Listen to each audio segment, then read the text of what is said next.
j'espère que vous allez bien. Alors aujourd'hui on se retrouve dans une nouvelle vidéo qui va parler des personnages Slash, donc plus ou moins l'évolution des personnages Slash, donc de la création des personnages jusqu'à maintenant.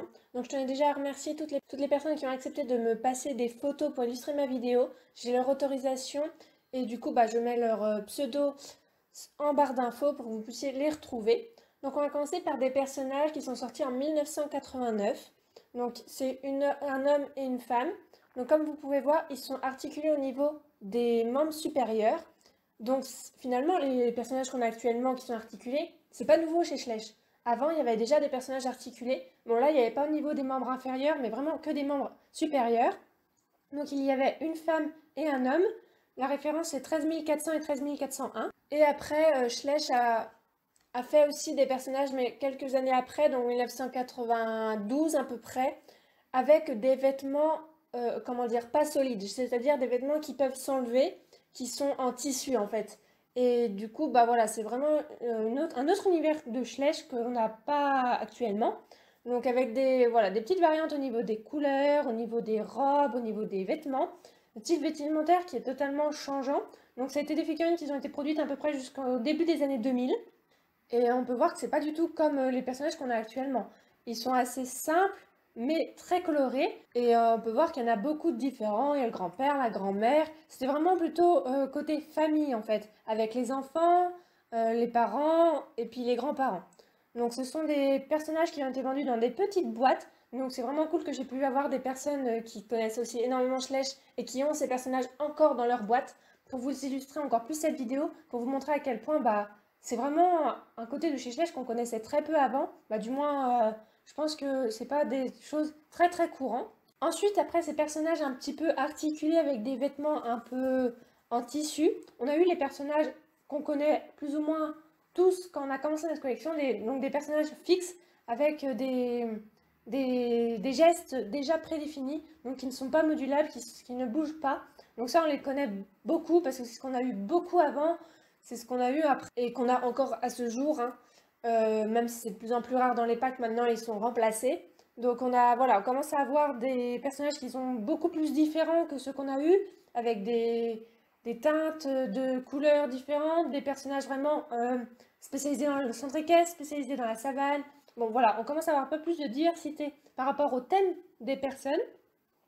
Et pareil par rapport aux postures que peuvent avoir les personnes. Il y a des personnes qui sont plutôt montent à cheval, des personnes qui sont plutôt en train de faire de la voltige, des personnes qui sont vraiment en train de faire des actes de la vie quotidienne très précises, comme prendre une photo, penser à un cheval, le sculpter. Bref, on a eu vraiment des mises en scène déjà créées qu'on ne peut pas modifier avec ces personnages-là. Ensuite, nous avons eu la création des Schleich articulés qu'on connaît actuellement, donc avec les hanches articulées, les genoux articulés, ainsi que les membres supérieurs articulés. Simplement, le problème, lors de la sortie de ces figurines-là, il y a eu énormément de casses, ce qui a fait que Schleich a totalement arrêté de les commercialiser jusqu'à aujourd'hui, donc jusqu'à juillet 2021. Voilà, il y a eu trop de casses, trop de dangers, c'était pas du tout rentable pour Schleich du coup, donc ils ont dit stop, on arrête de produire ces figurines articulées, c'est pour ça qu'on a eu des sets qui ne sont pas sortis, qui sortent enfin en juillet 2021, comme le set avec le box de la jument frison et celle de la douche avec la jument Holstein.